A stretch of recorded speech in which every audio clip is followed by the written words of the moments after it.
Bienvenue dans cette nouvelle vidéo. Je vais vous parler de l'histoire et de la jeunesse du métier d'auxiliaire de puériculture. Pour celles qui veulent devenir AP, toutes les informations sont dans la description. Je vous laisse maintenant avec la suite de la vidéo. J'espère qu'elle vous plaira. Dans les archives que j'ai pu trouver, on se rend compte que le métier d'auxiliaire de puériculture a commencé à émerger pendant la guerre lorsque des femmes aidaient tout simplement les infirmières, les sages-femmes et les médecins à prendre en charge les enfants. Ce métier n'avait à ce moment-là pas encore de nom, mais avait déjà une spécificité. On était des mains supplémentaires pour les professionnels de la santé. L'apparition vraiment de la profession est arrivée après la Seconde Guerre mondiale, en 1947, avec une première école d'auxiliaire de puériculture à Bron. Dans l'histoire, liée à la prise en charge des enfants, celui de la professionnalisation des actrices de la petite enfance, mais aussi celui de la mise en œuvre d'une hiérarchie entre ces professions, l'une des étapes de cette transition peut être saisie à travers les cadres des formations proposées pour préparer au métier d'auxiliaire de puériculture, dont le diplôme est institué par le décret en 1947. Donc on peut vraiment dire que le départ de la législation du métier date de 1947. La qualité la plus importante d'une auxiliaire de puériculture est l'oubli de soi. Pour arriver à acquérir cette qualité, il en faut beaucoup d'autres, la volonté, le dévouement, la patience et la bonté. L'auxiliaire de puériculture qui a cette qualité prend service en oubliant ses petits ennuis, ses satisfactions personnelles. Elle ne pensera donc qu'à sa vocation, qu'à son travail et le fera donc très bien. Je trouve ça assez juste que en service, un oubli de soi effectivement pour faire son travail correctement. Parfois on n'a pas déjeuné, parfois on a mal dormi, parfois on peut avoir des tracas personnels, mais sur le lieu de travail on oublie tout. On est juste au service des petits patients. Je vais également continuer dans mes archives à vous faire part de certaines choses. Donc l'article que je vais vous lire, il propose de restituer le parcours de 59 premiers élèves d'auxiliaire de puériculture, des femmes issues des classes populaires, de leur recrutement au début de leur carrière, en prêtant une attention particulière au discours qui structure la profession. Pendant la décennie étudiée, l'école est dirigée par une femme, elle s'appelle Madame Fabry. C'est une infirmière et elle est également éducatrice spécialisée. En cours théorique, les élèves apprennent l'anatomie d'un nourrisson, l'accompagnement des mères à l'allaitement et aux soins d'hygiène, la nutrition des jeunes enfants, l'éveil, les soins à administrer aux enfants malades. Au-delà des savoir-faire et des gestes techniques, s'opère l'intégration d'une identité professionnelle codifiée, normée, transmise pendant les cours de morale professionnelle. Donc ça aussi, je trouvais ça intéressant, cette fameuse morale professionnelle. 9 ans plus tard, il y a 46 écoles en France et ensuite il y en aura 90 en 1992. Donc vous voyez bien que la profession, elle fait un grand boom et elle commence à se répandre dans la France entière. Donc en sociologie, les enquêtes de Beverly Scheck sur une école de travail social formant des auxiliaires de puériculture et de Coraline Ibo sur les nounous des squares parisiens s'intéressent à celles dont le travail consiste à prendre soin des tout-petits. Les travaux de Pascal Garnier et Sylvie Rayna sur l'éducation des jeunes enfants s'inscrivent également dans ce champ de recherche sur le quart et la petite enfance. En dessinant le profil sociologique des premières élèves de l'école de Bron, il s'agit de montrer quel est l'archétype du public visé et intéressé par la formation. Donc ça, je trouve ça aussi intéressant d'avoir vu cette petite phrase là dans les archives que j'ai retrouvées, parce que pendant que vous faites votre oral à l'entrée à l'école d'auxiliaire de puériculture, effectivement, les membres du jury cherchent un archétype professionnel qui pourrait convenir à cette profession.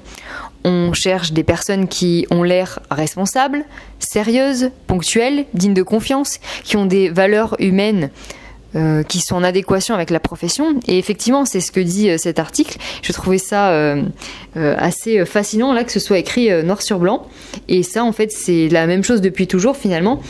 La profession n'a pas beaucoup évolué. Je vais vous parler également d'une autre promotion pour voir un petit peu quel était le profil des élèves à l'intérieur. Donc la promotion étudiée donc de 1951 à 1952 est composée exclusivement de femmes, bien que la profession ne soit pas féminine dans ses statuts.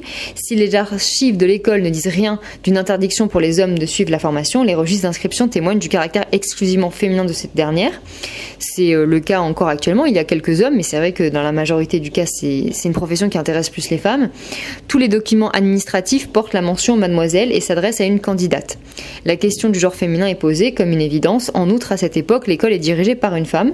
Madame Fabry, interlocutrice privilégiée des élèves, comme le montrera la 3e partie de l'article. Celle-ci, je vais la sauter parce que c'est un petit peu redondant, mais c'est intéressant de voir que ça n'a pas trop bougé. Effectivement, il y a quelques hommes auxiliaires de puériculture, mais dans la majorité des cas, à l'hôpital, ça va être des femmes. Les candidates à l'école de Bron, titulaires du BEPC, du CAP, aide maternelle et plus tard du BEPA, auxiliaire social en milieu rural, sont ainsi dispensées du concours d'entrée composé en 3 épreuves. Donc à l'époque, c'était français, arithmétique et sciences naturelles. Donc c'est intéressant de voir aussi qu'il y a 70 ans, c'était pareil, il y avait des dispenses, comme actuellement avec le cursus partiel, si vous avez par exemple un CAP ou autre. Ensuite, je voulais également vous lire ce passage. Dans les années 1950, les conseillères d'orientation attribuent aux candidates des qualités relevant des normes de genre telles que la douceur et l'amour maternel. Donc ça, c'était des petites annotations, je trouve assez intéressantes. Quand les élèves se présentaient à l'oral, voici les petits commentaires que les membres du jury de l'époque pouvaient faire. Donc écoutez bien, c'est très intéressant. Donc cet élève a le désir de bien faire, de réussir, de s'affirmer, mais manque peut-être de moyens et d'énergie pour y arriver seul. Bon cœur, sentiment maternel profond, pronostic favorable. Je trouve ça assez rigolo la façon dont elle s'exprime. Alors là, il y a un autre témoignage donc d'un membre du jury qui parle d'une élève, paraît assez susceptible, mais paraît avoir également un bon équilibre, être optimiste et vraiment aimer les enfants. Paraît optimiste et aimer vraiment les enfants. Un autre commentaire, un peu d'anxiété, mais bonne disposition, amour certain des enfants, pronostic favorable. Et le dernier commentaire que je vais vous lire, paraît déjà avoir une certaine expérience des enfants et vraiment les aimer. Et là, je trouve que ça rentre vraiment en compte l'amour des enfants. C'est vrai que c'est un terme actuellement, on ne parlerait pas de sentiments comme ça au niveau d'un commentaire actuellement. Les membres du jury ne diront pas ça, ça a un petit peu changé. Alors je vais vous lire aussi un passage intéressant. Les qualités soulignées chez les élèves sont celles qui relèvent de la dimension relationnelle et professionnelle. Nulle part des compétences telles que changer, nourrir ou laver des nourrissons ne sont soulignées par les examinatrices. Voilà, ça c'est aussi intéressant de voir qu'on parle vraiment plus des qualités humaines que de la technique, parce que finalement je pense qu'à l'époque elles disaient qu'une technique pourra être apprise. Par ailleurs, ces dernières évaluent la personnalité des candidates à travers leur bien-être affectif et attendent d'elles qu'elles manifestent ni souffrance ni peine, qu'elles témoignent d'une certaine maturité. Ça c'est toujours le cas actuellement, notamment avec les élèves qui paraissent un petit peu fragiles. C'est pour ça que dans vos documents, quand vous choisissez de parler d'une situation personnelle vécue et que vous souligner des fois des tragédies, je vous dis attention parce que ça peut montrer une faiblesse chez vous et on peut se dire que vous êtes encore sensible à certains sujets et que vous ne pouvez pas travailler auprès des enfants. En effet, elles observent la santé mentale des jeunes femmes, donc on parlait déjà de santé mentale en 1950, ça c'est drôle, des jeunes femmes et soulignent les traits de caractère ou les comportements les plus fragiles. Par exemple, n'est pas toujours optimiste, enfant qui a déjà beaucoup souffert, dont l'affectivité a été très épouvantée. Si l'institution affiche sa volonté de recruter parmi les jeunes femmes de l'ASE, elle affirme aussi une crainte quant à leur équilibre affectif, comme pour Yvette, ancienne pupille, donc pupille de l'État, c'est les enfants qui ont été abandonnés. N'a-t-elle pas manqué trop d'affection ou de soutien moral? Donc là, on voit qu'il y a une future auxiliaire de puériculture qui se présente. Vu qu'elle fait partie de l'ASE, ils ont peur qu'elle soit trop fragile sur le plan affectif. Donc je reprends avec cette nuance, elle n'en paraît pas trop marquée en tout cas, on devine assez d'optimisme, de confiance et de sociabilité. Par ailleurs, les candidates élèves sont dépréciées lorsqu'elles paraissent puériles aux conseillères. Ces derniers élaborent leur appréciation à partir de travaux écrits et d'après un entretien effectué avec les futurs élèves. Le caractère puéril est signalé pour 4 d'entre elles, âgées de 17, 18, 20 et 21 ans, signe que l'âge n'entre pas dans leur considération. Donc ce qui est intéressant de voir également, c'est que ça, je vous le dis également pour les élèves qui se préparent avec moi, c'est que celles qui font jeunes, il faut vraiment celles qui sont jeunes, et les élèves qui sont jeunes, les plus jeunes, il faut vraiment montrer une grande maturité. Ça, c'est vraiment, vraiment très important. Donc là, je vous lis les commentaires, c'est un petit peu violent, mais bon, voilà, c'était les définitions de l'époque, on va dire. Donc il y a une membre du jury qui dit « paraît molle, puérile, son écriture est celle d'un enfant et quel style, c'est plat, pauvre et sans imagination ». Donc vous voyez, c'est assez violent. Un deuxième commentaire, puéril, se livre peu, paraît assez timide et susceptible. Je vous en lis un autre, paraît enfantine, romanesque, avoir une personnalité peu marquée. Et le dernier, peut évoluer au point de vue affectif, assez puéril et gauche dans sa présentation. Voilà, j'espère qu'elles n'ont pas lu les pauvres leurs commentaires parce que c'est quand même bien violent. Ces quelques critiques renseignent sur les postures et les attitudes que rejette l'institution. Le caractère puéril et infantile, la souffrance mentale et l'émotivité. Sans qu'il soit possible de saisir avec précision le fondement de ces remarques, les candidates retenues doivent être mûres et stables sur le plan affectif. Les évaluations laissent donc transparaître que l'attitude relationnelle joue un rôle primordial dans la sélection des candidates. Je pense que c'est toujours le cas actuellement. Donc je continue. Là, on voit qu'il y a une question qui est posée à une des élèves. Que savez-vous de la conscience professionnelle ? Quelle différence faites-vous entre discrétion et secret professionnel ? Je trouve que c'est une question très intéressante. Donc les écrits des élèves mettent en évidence des qualités attendues de la bonne auxiliaire de puériculture. Le dévouement me semble être la qualité la plus importante que doit posséder une auxiliaire de puériculture. Pour une auxiliaire de puériculture, il faut beaucoup de conscience. Si nous voulons arriver à les élever et à leur apprendre toutes ces qualités, il faudra la première et l'essentiel, la conscience professionnelle. Le dévouement, la conscience professionnelle et la vocation se déclinent sous différents aspects. Il y a souvent les mêmes termes qui sont employés. Il y a une élève auxiliaire de puériculture qui dit « Oui, je crois que lorsqu'on peut voir chaque jour le sourire d'un bébé, la vie vaut bien la peine d'être vécue. » Écrit Jacqueline sur le fait de taire cette pénibilité peut relever d'une stratégie évidente pour valider la formation. Ève insiste sur l'occultation des difficultés du métier d'auxiliaire de puériculture, les postures douloureuses, le bruit, l'absence de reconnaissance de leurs compétences et la cadence répétitive de leur journée de travail sont tues pour la majorité des travailleuses. Et ça, c'est intéressant de voir que là, on observe que des élèves essayent de cacher cette pénibilité de travail pour pouvoir être prises.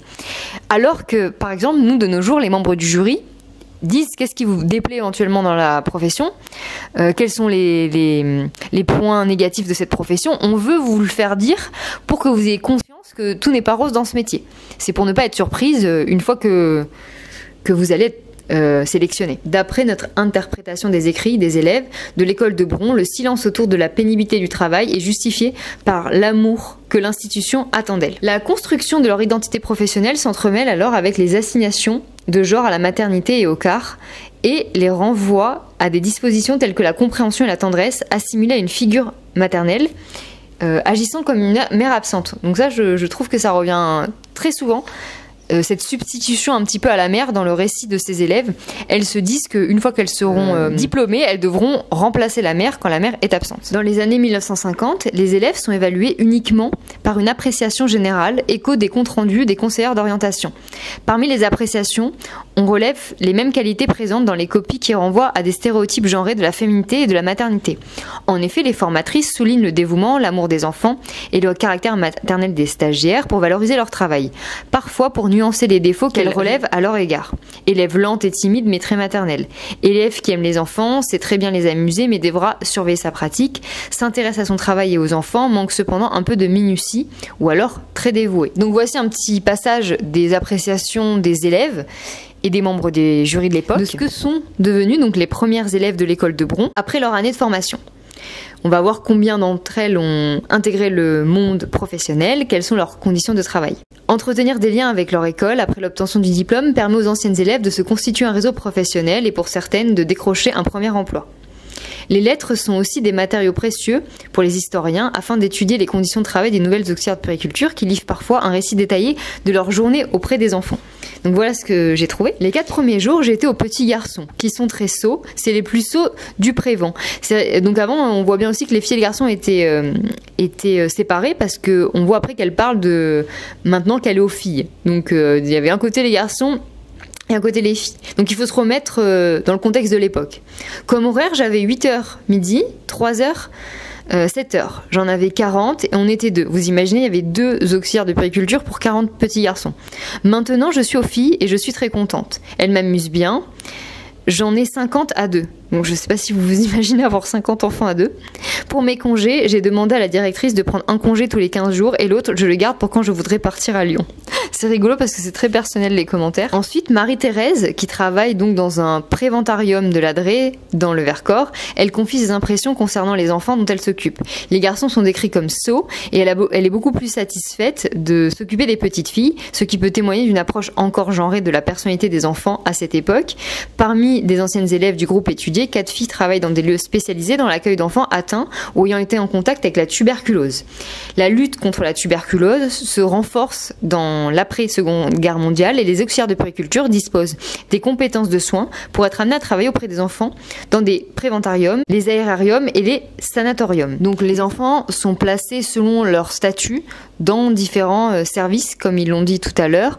Donc soit le préventarium, soit le aérarium, soit le sanatorium. C'est en fonction de l'état de la tuberculose, s'ils l'ont ou non, et de l'avancée de la maladie. Je voulais également vous parler d'une association qui a été créée en 1967. C'est l'Association nationale des auxiliaires de puériculture, qui a été fondée par Madame Claudie Hérault.